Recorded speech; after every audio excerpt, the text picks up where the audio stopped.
네, 정부가 병원을 떠난 전공의들에게 모레 29일까지 복귀하라는 통첩을 보냈습니다. 복귀하지 않으면 의사 면허 정지 같은 행정 제재, 나아가서 사법 처리까지 할 수 있다, 이렇게 경고를 했는데요. 자, 전공의들은 어떻게 받아들이는지 좀 궁금해서요, 이분을 스튜디오로 모셨습니다. 대전 성모병원을 사직한 전공의이고요. 류옥하다 씨입니다. 지금 스튜디오 모셨는데 이야기 나눠보겠습니다. 어서 오세요. 안녕하세요. 잘 부탁드립니다. 네, 일단 어제 정부가 일종의 최후 통첩을 날렸잖아요. 그거에 대해 일단 대답부터 듣고 싶은데 혹시 복귀하실 의향이 있습니까? 전혀 없습니다. 전혀. 네, 저와 제 친구들도 똑같이 그런 의사가 전혀 없는 것으로 알고 있습니다. 정부가 지금 한 손에 칼을 들고 등 뒤에 숨긴 채로 저희 보고 이제 돌아오라고 하고 있는데 어느 누가 믿고 안심하고 돌아갈 수 있겠습니까? 와, 칼을 들고 있다는 건 어떤 말씀이죠? 이 합의나 이런 것들이 제대로 지켜질지 저희가 믿음이 없다는 것입니다. 사실 2020년에도 예를 들면 의정 합의가 있었지만 지금 전혀 지켜지지 않은 채로 이제 이 사태까지 왔다고 알고 있거든요. 네, 그래요. 그러면 지금 뭐 의사 면허 정지 최대 3개월 이상, 더 나아가서 뭐 기소를 할 수도 있다, 뭐 이런 지금 이야기가 나오고 있는데, 이러면 이제 불이익을 직접 받게 되는 거잖아요. 감수하실 겁니까? 네, 감수하겠습니다. 저는 제발 빨리 잡아가셨으면 좋겠습니다. 그러니까 다들 오히려 변호사랑 상담을 하고 하면 할수록 오히려 다들 안심하고 있습니다. 왜냐하면 법치주의 국가에서 합리주의적인 국가, 민주주의 국가에서 일어날 수 없는 일들이 지금 일어나고 있기 때문입니다.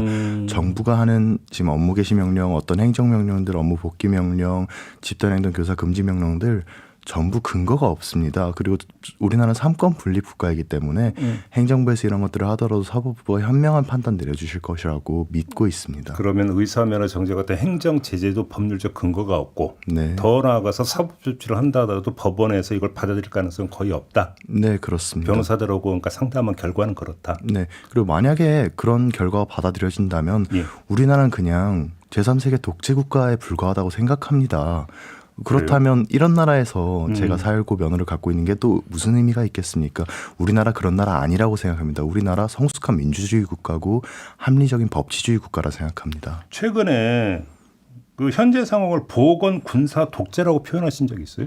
네, 그렇습니다. 어떤 점에서 이렇게 판단하신 거예요? 정부가 근거 없이 비과학적인 의대 지원을 추진하고 설익은 이제 필수 의료 패키지를 시작하면서 시작하고 전공의들과 이제 대화는 전혀 하지 않고 있어요. 그러면서 일방적으로 뭐 체포하겠다, 기소하겠다, 그 다음에 헌법상에 이제 강제 노역의 금지와 직업 선택의 자유가 있는데 그런 것들을 무시한 채로 복귀해서 강제로 일해라, 일하지 않으면 처벌하겠다, 잡아가겠다.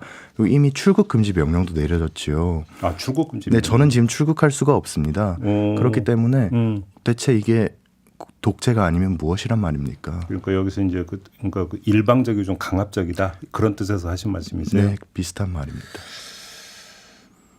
지금 대화가 안 되는 부분을 말씀을 하셨는데 어제 저희가 조규용 보건복지부 장관하고 인터뷰를 했거든요.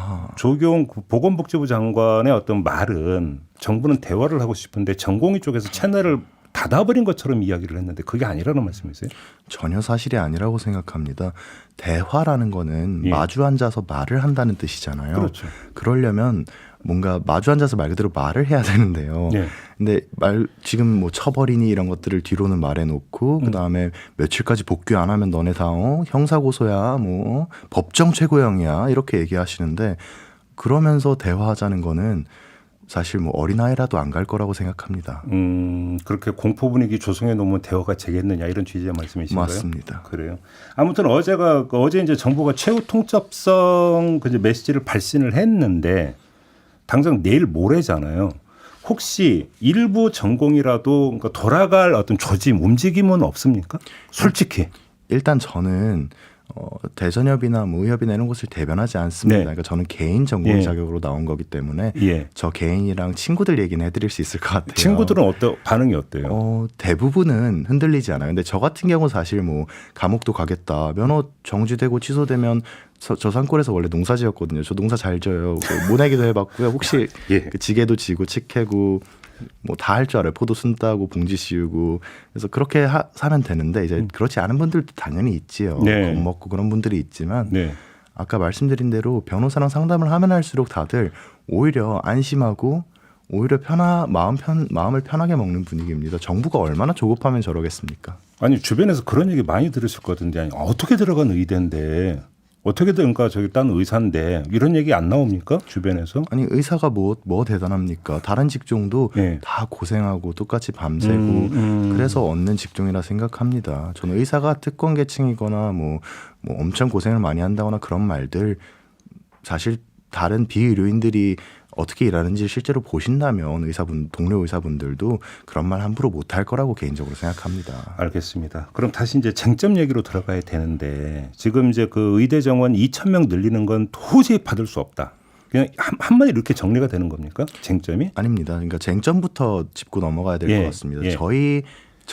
저 얘기는 뭐냐면요. 그러니까 왜 포커스가 지금 의대 증원에 맞춰져 있냐는 겁니다. 그게 지금 모든 이슈를 덮고 있어요. 그리고 의대 증원 규모를 논하겠다 지금 학장님들도 그러고 있잖아요. 근데 네. 애초에 왜 증원 규모를 논합니까? 그러니까 지금 문제의 핵심을 우리는 의사입니다. 진단을 내리고 정확한 치료를 내려야죠. 뭐냐면 지금 진단은 이겁니다. 뭔가 한국 의료에 소소한 문제들이 있어요. 제가 굳이 소소한 문제라고 한 건 이런 겁니다.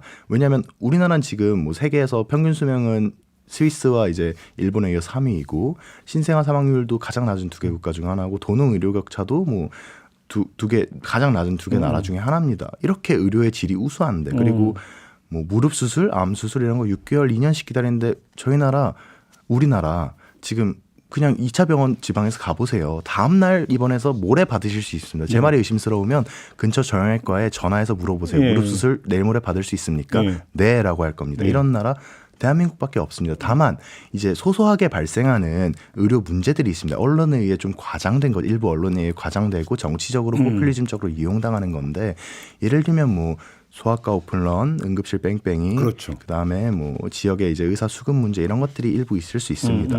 이런 문제를 해결하기 위해서 우리가 충분히 수기하고 우리 민주주의 국가지 않습니까? 자 그럼 죄송한데요. 네, 지금 죄송합니다. 우리 그 응급의학 전공하셨다면서요?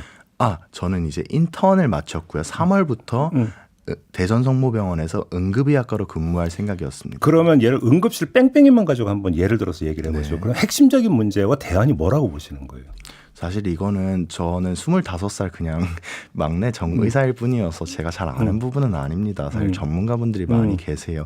다만 이제 저의 짧은 식견으로 말씀을 드리자면 응급실에는 경증 환자들이 많습니다. 그러니까 나의 경증, 그러니까 내가 손가락에 피가 조금 나면 굉장히 중한 질환처럼 돼요. 근데 내 경증 때문에 내 가족이 중증일 때 입원을 못 합니다. 그냥 동네 병원 찾아도 되는데. 그렇죠. 예.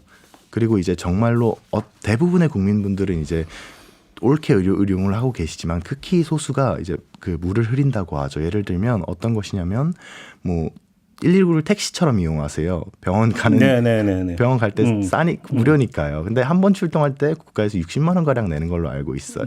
그런 것들이 재정을 소요시키고 있는 겁니다. 그러니까 그런 시스템부터 그럼 의료 체계부터 좀 바로 잡아야 된다 이 말씀이시죠? 그렇습니다. 이런 것들은 이제 환자 보호자 그다음에 저희 전공의 그다음 교수님들, 전문가들, 학계를 모아서 수기를 거치고 대화를 해야지 지금처럼 이렇게 일반적으로 보건 군사 독재를 해서는 안 된다고 생각합니다. 네. 근데 한번 그럼 이런 거잖아요. 그러니까 경상이고 동네 병원 찾아도 얼마든지 되는 건데 부족불 그러니까 대형 병원 응급실 가야겠다라고 하는 환자를 막을 수는 없잖아요. 또 사실. 그러니까 대부분의 선진국, 그러니까 사실 대한민국과 3-4개 나라를 뺀 모든 나라는 막고 있습니다. 어떻게 막아요, 그거를? 그거를 이제 게이트키핑이라고 하는데요. 그거를 GP라고 부르는 이제 일반 주치의들에게 게이트키핑을 맡기고 있는 것으로 알고 있어요. 저는 물론 이걸 찬성하는 건 아닙니다. 그냥 이런 게 있다고 알려드리는 거예요. 그러니까 2차 병원, 3차 병원을 함부로 갈 수가 없습니다. 그리고 가도 안 받아줍니까? 안 받아줍니다. 대신에 내가 예를 들면 뭐 5천만 원 주고 이거 수술하겠다. 프라이빗 섹터가 있어서 그런 걸 하겠다면 그거를 말릴 수는 없죠. 개인의 자유를 보장합니다. 그렇기 때문에 프라이빗 섹터랑 퍼블릭 섹터가 대부분의 국가에서 나눠져 있고 이게 나눠져 있지 않은 경우는 굉장히 한국과 같이 굉장히 특수한 경우입니다. 알겠습니다. 그런데 이런 얘기도 나올 것 같은데 그렇게 체계 전반을 한번 손보고 정착을 시키는 데는 상당한 시간이 소요가 되고 하지만 응급실 뺑뺑이는 지금 당장 나타나고 있는 문제 아니냐. 목숨이 경각에 달렸는데도. 그러면 그러니까 처방에는 응급 처방이라는 것도 있잖아요, 사실은. 그런 점에서 의대 증원을 늘릴 수 있는 거 아니냐 이 주장도 나올 수 있을 것 같은데 어떤 말씀 주시겠어요? 아니 그러니까 응급 처방을 할 수 있어요. 네. 그렇지만 응급 처방에 애초에 의사 수가 들어가지 않습니다. 우리나라 OECD에서 의사 수 적은 거 인정합니다. 다만 다른 OECD 국가들은 제가 아까 말씀드린 것처럼 어떤 의료 체계나 고용 행태가 다른 것으로 알고 있습니다. 그렇기 때문에 단순 비교하는 것은 무리가 있어요. 제가 말씀드렸지 않습니까? 우리나라 세계 수명 3위, 신생아 사망률 세계 최저, 예방 가능 사망률 최저, 도농 의료 격차 최저인데 네. 대체 왜 의사가 부족하다고 말하는 것입니까? 오히려 저는 이번에 의사가 이렇게 좀 더 전공의들이 나갔음에도 큰 사건이 발생하지 않았다는 것은 오히려 저는 개인적으로 이건 개인 의견입니다. 이번 기회에 한 1,000명에서 뭐 3분의 1, 1,000명에서 1,500명 의대 감축도 고려해봐야 된다고 생각합니다. 오히려 감축을 해야 된다? 네, 그렇습니다. 국민 정서는 받아들이기 힘든 주장이실 것 같은데. 그러니까 누군가는 싫은 소리를 해야 한다고 생각합니다. 네.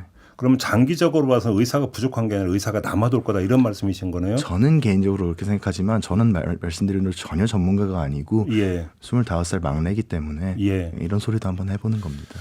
알겠습니다. 오늘 이제 시간이 워낙 짧기 때문에 마무리를 해도 나중에 좀 긴 호흡을 한번 이야기를 나눠볼 기회가 있었으면 좋겠다는 말씀을 드리면서 마지막으로 한번 이 질문 드리겠는데 지금 이제 어느 시점에선가 정부는 의대 배정 결과를 통보를 하고 그게 입시 요강에 반영이 될 거 아니겠습니까?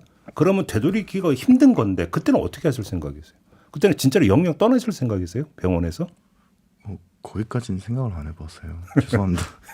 너무 먼 얘기인가요? 네. 근데 뭐냐면 정부로 또 3월 안에 하겠다고 지금 이렇게 이야기를 하고 있기 때문에 그렇군요. 질문을 좀 드렸던 건데 일단 저희가 내일 하루하루도 지금 너무 바쁘고 정신이 없어서요. 네. 일단 오늘 이야기는 여기까지만 좀 진행을 하고요. 한번 좀 2차 인터뷰를 한번 좀 준비를 해보도록 하시죠. 영광입니다. 네. 고맙습니다 오늘. 네, 감사합니다. 네. 지금까지 대전 성모병원에서 사직한 전공의 유옥하다 씨와 함께했습니다.